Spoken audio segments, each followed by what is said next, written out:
गिल भाई, ये तुमने क्या किया? रन बनाने थे, इंग्लैंडियों को बेहोश नहीं करना था। पूरे के पूरे 150 ओवर कराए हैं और खुद क्या किया है? रिकॉर्ड पे रिकॉर्ड तोड़ा है, नया रिकॉर्ड बनाया है। कोई ऐसा रिकॉर्ड नहीं बचा है जो भाई खुद के नाम ना किया हो। सब रिकॉर्ड कर लिया है खुद के नाम पे, दूसरे के लिए कुछ छोड़ा ही नहीं। और इंग्लैंडियों को भाई बॉलिंग तो इतनी कराई है, इतनी फील्डिंग कराई है कि वो तो पूछो ही मत। पूरे के पूरे लगभग 150 ओवर कराए हैं, हर बॉलर को थका दिया है, इतना मजबूर कर दिया है, इतना मजबूर कर दिया कि वो जो नया आया हुआ बैट्समैन, अरे वही यार जो इंडिया में आया था और जब इंडिया में बैटिंग कर रहा था तो आउट हो जा रहा था। तो वजह क्या बोल रहा था आउट होने का? कि पॉल्यूशन की वजह से। बस भाई वही हैरी ब्रूक, भाई हैरी ब्रूक को लाना पड़ गया। इस कदर मजबूर कर दिया था आज, किसी और ने नहीं, शुभमन गिल ने। क्या खतरनाक खतरनाक रिकॉर्ड बनाया है। कोई ऐसा रिकॉर्ड नहीं है जिसे तोड़ा ना हो। सारे रिकॉर्ड तोड़ दिए हैं। बस एक ही रिकॉर्ड है, एक ही रिकॉर्ड है जो शुभमन गिल के पास अभी नहीं है। बाकी सारे रिकॉर्ड शुभमन गिल के पास। भारत की तरफ से टेस्ट क्रिकेट में सबसे ज़्यादा रन बनाने के मामले में भाई उसमें वीरेंद्र सहवाग सबसे ज़्यादा रन 219 रन बनाए, 319 रन बनाए। दूसरे नंबर पे भी वीरेंद्र सहवाग जिन्होंने 309 रन बनाए।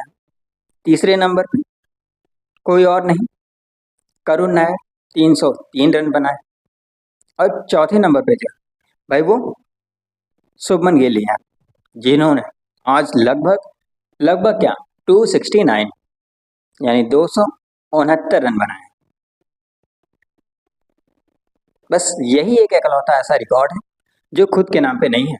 बस इसी रिकॉर्ड को नहीं तोड़ा गया, वरना और बाकी जितना भी रिकॉर्ड है सब अपने नाम है। बतौर कप्तान इंग्लैंड में सबसे ज़्यादा स्कोर बनाने के मामले में नंबर 1 पे 269। इससे पहले जो था वो थे मोहम्मद अजरुद्दीन जिन्होंने 179 बनाया था इंग्लैंड में। सेना कंट्री में सबसे ज़्यादा बतौर कप्तान रन बनाने के मामले में मोहम्मद अजरुद्दीन थे इससे पहले, जिन्होंने 192 रन बनाया था। लेकिन आज आज शुभमन गिल ने उनको पीछे छोड़ के 269 रन बनाए बतौर कप्तान सेना कंट्री में। और सेना कंट्री में सबसे अधिक रन बनाने के मामले में इससे पहले यानी शुभमन गिल से पहले भाई कोई और नहीं, सचिन तेंदुलकर थे जिन्होंने ऑस्ट्रेलिया में 241 रन बनाया था। अरे वो सिडनी वाला मैच जिसमें एक भी कवर ड्राइव नहीं खेले थे, वो था 271 का स्कोर, जो कि सबसे हाईएस्ट था सेना कंट्री में। उसको भी भाई शुभमन गिल ने तोड़ दिया और अपने नाम कर लिया है 269। और बतौर कप्तान सबसे अधिक स्कोर बनाने के मामले में सबसे ऊपर है 269। और भाई बात हुआ था केवल 200 रन का, कि केवल 200 रन बनाना है। अरे 200 छोड़ो यार, 200 तो छोड़ो, वो 300 भी बन जाते। लेकिन गिल भाई ये आपको समझनी है कि जो आकाशदीप है वो भी बैटिंग कर लेते हैं, अच्छा खासा बैटिंग वो भी भाई कर लेता है। उन्हें भाई वो बैटिंग क्योंकि कर लेता है इसीलिए उसको टीम में रखा भी गया है, यही वजह भी है। तो भाई आपको भरोसा करना होगा, बिलीव देना होगा कि वो भी बैटिंग कर लेंगे। अरे यार बैटिंग तो थोड़ा स्ट्राइक तो मिल ही जाएगा, विकेट तो खैर बचा ही लेगा ना। देना चाहिए था यार, लेकिन नहीं, अगर दिए हो तो शायद आज 300 भी हो जाता। 300 तो छोड़ो, आज का ये खतरा था कि जो 319 रन उसका भी रिकॉर्ड आज शुभमन गिल तोड़ देगा। लेकिन ठीक है, वो नहीं टूटा, कोई दिक्कत नहीं है, फिर कभी टूटेगा भाई। एक रिकॉर्ड रहना भी चाहिए तोड़ने के लिए। सारी मनोकामना आज ही पूरी हो जाएगी, सारी अगर मनोकामना आज ही पूरी हो जाएगी तो भाई शुभमन गिल क्या करेगा, उसके आगे क्या करेगा? डायरेक्ट विव रिचर्ड्स का फिर रिकॉर्ड रहेगा तोड़ने के लिए 400 का, केवल वही रह जाएगा ना। इसलिए रहने दो भाई, इंडिया के लिए कम से कम 319 रहने दो, वीरेंद्र सहवाग के नाम पे ही रहने दो। हाँ, और रही बात अगर शुभमन गिल की, तो भाई शुभमन गिल की बैटिंग कमाल की हुई है। इंग्लैंड के जो प्लेयर्स थे बहुत बोलते रहे, काफ़ी स्लेजिंग किया है, लेकिन लेकिन शुभमन गिल ने उसको पूरी तरह से इग्नोर किया है, अपने बैटिंग पे उसे हावी नहीं होने दिया है और कमाल की बैटिंग की है। साथ में अपने बैटिंग से उनका जवाब दिया है, उनके जो स्लेजिंग था उनका जवाब अपने बैटिंग से दिया, अपने बैटिंग से। भाई कमाल की बैटिंग की है, कमाल की बैटिंग। इससे पहले, यानी जो ये सीरीज है, इस सीरीज से पहले शुभमन गिल का भाई एवरेज, जो कि सेना कंट्री में एवरेज केवल वही आपका 20-22 का बनता था, अब 41 का है भाई, 41 का है। इस सीरीज से पहले इंग्लैंड में सबसे ज़्यादा हाईएस्ट 88 रन थे पूरे 6 मैचों में, केवल 6 मैचों में, यानी 6 इनिंग्स में, 6 इनिंग्स में 88 रन थे।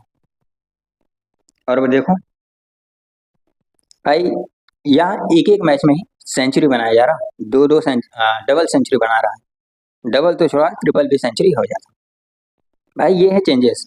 और भाई कमेंटेटर, हिंदी जो कमेंट्री हो रही है भाई, उसमें तो खैर विराट कोहली और शुभमन गिल को एक साथ खड़ा कर दे रहे हैं कि भाई हट, बस करो, हट जाओ, आ गया है नया विराट कोहली।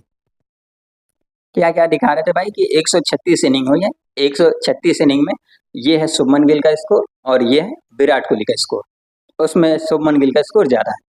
भाई ये कंपेयर मत करो, कंपेयर करना है भाई 80 सेंचुरी मत बनाओ, 82 सेंचुरी मत बनाओ, तुम 40 सेंचुरी बना दो, 82 सेंचुरी बना दो, 42 सेंचुरी बना दो, 82 तो खैर 82 बना लोगे तो बराबर हो जाओगे, 42 सेंचुरी बना लो। अरे 42 छोड़ो यार, तुम 30 सेंचुरी बना लो, 30 सेंचुरी बनाने के बाद फिर तारीफ करो, फिर भी सही है यार। अभी तो वो शुरुआत कर रहा है, और सही मायने में कहे तो भाई ये बर्बाद करने का एक तरीका है। याद होगा ऐसे ही पृथ्वी शॉ को भी बर्बाद किया गया, क्या बोल के कि भाई ये सचिन तेंदुलकर का हूबहू प्लेयर है, मतलब सचिन तेंदुलकर ही इसमें है। भाई वो स्ट्रेट ड्राइव खेलता है, ठीक है, वो सचिन सर से देख के खेलता था भाई, इंस्पिरेशन थे उनके, ठीक है भाई। वो खेलने लगा, उसके चक्कर में उसको सचिन तेंदुलकर बना दिया। सचिन तेंदुलकर बनाने के बाद उसका ये हाल हो गया कि वो इंडियन टीम में तो छोड़ो, वो आईपीएल तक नहीं खेल पा रहा। प्लीज भाई ये हाल शुभमन गिल का बिल्कुल ना करिए, बिल्कुल भी ना करिए। शुभमन गिल को केवल शुभमन गिल ही बनना है, ठीक है। मैंने भाई बोला था कि विराट कोहली अगर देखा जाए कि किसी के अंदर जो दिखाई देता है, मतलब भूख दिखाई देती है, भूख, रन बनाने की भूख दिखाई देती है, तो भाई वो ऑफकोर्स यशस्वी जायसवाल में है। और रही बात अगर शुभमन गिल को कंपेयर किया जा रहा है कि 136 में 5500 इतने रन बने हैं, मतलब शुभमन गिल ने अधिक बनाया है, तो भाई ये याद रखो कि जो 136 इनिंग रही है विराट कोहली की, तो उसमें जो रन आए हैं वो भी ज़्यादा रन, उसमें भी ज़्यादातर रन चेज में आया, ज़्यादातर रन चेज में आया, ऐसे पहले बैटिंग करते हुए नहीं आया। तो इस चीज़ का भी ध्यान में रखें, ठीक है। और रही शुभमन गिल की इंडिविजुअल बैटिंग, भाई वो कमाल की रही है। बस हाँ, लास्ट में ये था कि भाई उसे आकाशदीप पे थोड़ा सा भरोसा करना चाहिए था कि वो सिंगल दे देगा। भाई 3 विकेट थी, उसके बाद भी अभी प्रसिद्ध कृष्णा और मोहम्मद सिराज, भाई 2 लोग थे, 3 लोग थे, तो भरोसा किया जा सकता था। वैसे आज का दूसरा दिन इंडिया के लिए बहुत अच्छा गया है, बहुत अच्छा। भाई दिन की शुरुआत हुई थी, आज जो दिन की शुरुआत हुई 310 पे हुई थी, जिसमें शुभमन गिल 114 पे नॉट आउट और रविंद्र जडेजा 41 रन पे नॉट आउट खेल रहे थे।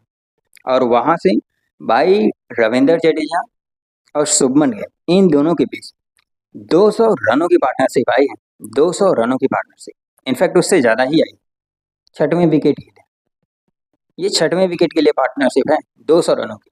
और 7वें विकेट के लिए जब आपका वॉशिंगटन सुंदर और शुभमन गिल खेल रहा था, उस टाइम पे भी लगभग 120 से अधिक रनों की पार्टनरशिप आई थी, वहाँ पे भी आई थी। यही है जो पिछले मैच में हुआ था और इस मैच में नहीं हुआ, या ये कह लो कि इस मैच में सीखे हैं। तो भाई ये यही सीखे हैं कि लोअर ऑर्डर जो है वो इतना जल्दी कोलैप्स नहीं हो रहा था कि 36 पे 7 विकेट हो गए, सॉरी 31 पे 7 विकेट हो गए, 41 पे 6 विकेट हो गए, ऐसा कुछ नहीं था। आज सभी लगभग नीचे वाले, यानी नंबर 9, नंबर 10 जो है वो भी बॉल ले रहे थे, वो भी 20 बॉल 22 बॉल ऐसे ले लेके खेल रहे थे। ठीक है रन ना बने, लेकिन भाई कोई भी अपने विकेट को अपने फेंक नहीं रहा था, सब अपने विकेट की वैल्यू कर रहे थे। भाई ये बहुत अच्छी बात है कि सब अपने विकेट की वैल्यू कर रहे थे, जिसमें रविंद्र जडेजा भाई उन्होंने भी 87 रन बनाए, कमाल का बनाया। एक अनप्लेएबल बॉल आ गया था भाई, वो बॉल वैसे भी देखा जाए तो बोल तो यही रहे कि खेलने वाला एक था ही नहीं, ना तो खेला जा सकता था, लेकिन उसे छोड़ा जा सकता था, लेकिन कोई दिक्कत नहीं, भाई उस पर आउट हो गया, वरना सेंचुरी आ जाती, फिर वो तलवारबाजी देखने को मिल जाती। लेकिन कोई दिक्कत नहीं है, तलवारबाजी देखने को नहीं मिली तो क्या हुआ, आपको अब भाई पिच पे डांस देखने को मिलेगा। इंग्लैंड के जो प्लेयर है वो डांस करते हुए दिखाएंगे, क्योंकि भाई जब सर जड्डू भाई यानी जब जड्डू भाई बैटिंग कर रहे थे भाई, तभी सब डाउट में आ गए थे, तभी सब परेशान हो गए थे कि भाई बस गड्ढे दिखना स्टार्ट हो गए, बस उसी में मारेगा बॉल, सामने वाले को बोल्ड। इसी डर में तो बार बार सब बोल रहे थे, करते जाओ गड्ढे, उसी में फेंकोगे, वही से फेंक के हमें आउट करोगे। लेकिन जडेजा भाई ने कहा कि अभी हम बैटिंग कर रहे हैं तो भाई बैटिंग पे ध्यान देंगे ना, बॉलिंग पे थोड़ी ध्यान, बॉलिंग में तो तुमको हम नचाएंगे नचाएंगे। तो ये थी भाई जडेजा भाई की बारी। और भाई वॉशिंगटन सुंदर भाई कमाल की बैटिंग किया, जब वो नया नया था, जब नया नया ग्राउंड पे आया था, यानी जैसे ही जडेजा आउट हुआ था उसके बाद जब आया था भाई, खैर उसको बाउंसर से काफ़ी टेस्ट कर रहे थे, काफ़ी, इनफैक्ट कह सकते हो कि उसको सब बाउंसर ही मारे जा रहे थे, इंग्लैंडियों को और कुछ दिख ही नहीं रहा था, केवल बाउंसर ही मारे जा रहे थे। लेकिन बाउंसर जब मारे जा रहे थे तो आई थिंक कि इसमें कौन तो था यार, कोई वो टंग था, टंग टंग ही था शायद। तो टंग को जो पीछे मारा है छक्का ना, उसमें जितनी बड़ी उसकी टंग आई है, जो भी फर्स्ट मतलब पहला पहला दिन था, इस मैच का जब पहला दिन था, जिसमें ब्रैंडम कार्स जो है वो जो जितना बड़ा टंग दिखा रहा था ना शुभमन गिल को, उतना बड़ा टंग इस रियल वाले टंग का टंग बाहर आया था जब वो छक्का मारा था बाउंसर पे। ठीक है, 41 रन बनाए, आउट हो गया भाई जियो रूट के बॉल पे, जो रूट की बॉल पे। लेकिन हाँ ये भी है कि भाई जो रूट जब बॉल घुमा सकता है तो हमारे पास दो दो हैं। और टीम इंडिया जो है 582 या 587 पे ऑल आउट हो गई है। 587 पे ऑल आउट होने के बाद ऐसा नहीं केवल ऑल आउट हुए हैं, इंग्लैंडियों को कहें आओ बैटिंग करो, भाई इंग्लैंडी आए बैटिंग करने, और बैटिंग भी क्या ही बैटिंग करना है भाई, बॉलिंग से भी शुरुआत अच्छी मिली है, बैटिंग से तो शुरुआत बहुत अच्छी मिली है। बॉलिंग से शुरुआत भाई, स्टार्टिंग यानी पहला ओवर जो था आकाशदीप का, जो जसप्रीत बुमराह का रिप्लेसमेंट है, भाई वो आया 12 रन पर, पहले ओवर में 12 रन, वहीं पे लग गया कि बस करो भाई। ये तो है कि भले यहाँ से जीत हार का तो फैसला नहीं होगा, लेकिन हाँ मुश्किल होगा, 20 विकेट लेना मुश्किल होगा, ये तो समझ में आ रहा था, लेकिन नहीं। फिर दूसरा ओवर भाई वही मोहम्मद सिराज डीएसपी साहब, भाई उसने भी जो बॉलिंग की है, कमाल की बॉलिंग की है, कमाल की बॉलिंग। उसी बॉलिंग की वजह से प्रेशर बना, और जो प्रेशर बना उसके बाद आकाशदीप ने जो बैक टू बैक विकेट लिए अपने, यानी दूसरे ओवर में जो बैक टू बैक 2 विकेट लिए, भाई हैट्रिक का चांस था, जो रूट जा सकता था लेकिन नहीं गया। 3 विकेट गिर चुके हैं, इंग्लैंड के 3 विकेट गिर चुके हैं, और अभी वो 77 या 78 पे हैं, मतलब 80 के आसपास हैं, तो अभी तो खैर बहुत पीछे हैं। 3 विकेट गिर चुका है, चौथा विकेट भी गिर जाता हैरी ब्रूक का, लेकिन अंपायर कॉल की वजह से भाई बच गया, कोई बात नहीं। अभी भी इंडिया इस मैच में आगे हैं, 3 विकेट गिरे हैं, और इसमें जो जिसका विकेट सबसे ज़्यादा इंपॉर्टेंट है वो है जो रूट, बस कल आना है और जो रूट को आउट करना है। डर यही है कि जो मौसम है और जो पिच है वो काफ़ी बैटिंग फ्रेंडली है, यहाँ पे बैटिंग बहुत आराम से हो रही है, बहुत आराम से, और आगे भी बहुत आराम से होगी। तो भाई बस डर इसी का है कि जो रूट को जितना जल्दी हो सके उतना जल्दी रोका जाए, क्योंकि इस टीम में अब अकेला जो रूट ही ऐसा है, जो रूट ही अकेला ऐसा है, वरना ऊपर से बात करें तो वो क्रॉली ऐसा था जो 200 या उससे अधिक की पार्टनरशिप कर सकता था, ऑलीपॉप भी कर सकता था, खेल सकता था 200 रनों की पारी। लेकिन अब केवल जो रूट है, उसके बाद चांस बहुत कम है, तो बस जो रूट को आउट करना है, जिससे इंडिया का चांस और बढ़ जाएगा, और इंडिया ये मैच जीत सकती है, अभी भी जीत सकती है। और क्या क्या सिनेरियो बन रहे हैं, अगर हम लोग सिनेरियो की बात करें तो क्या क्या सिनेरियो बन रहे हैं, तो भाई सिनेरियो सिंपल सिंपल बन रहा है, सिंपल सिनेरियो बन रहा है। या तो इंडिया उन लोग को फॉलो ऑन दे सकती है, फॉलो ऑन देगी तो इंग्लैंड टारगेट देगा, उस टारगेट को जितना भी टारगेट देगा उस टारगेट को फिर इंडिया आके बाद में चेस करेगी, ये तो हो गया पहला। दूसरा ये है कि इंग्लैंड बैटिंग करे, बैटिंग करने के बाद लीड बहुत कम कर दे, यानी इंडिया को कम से कम 80 या 90 100 रनों की लीड मिले, फिर उसके बाद आके वो इंडिया को रोके, जल्दी से जल्दी 100 150 पे आउट कर दे, 200 पे आउट कर दे। तो भाई ये सब तो होने नहीं वाला है, ये जो खाली ख्याली पुलाव है, तो ये सब जो ख्याली पुलाव है, इन्हें केवल इंग्लैंड को सोचने दो।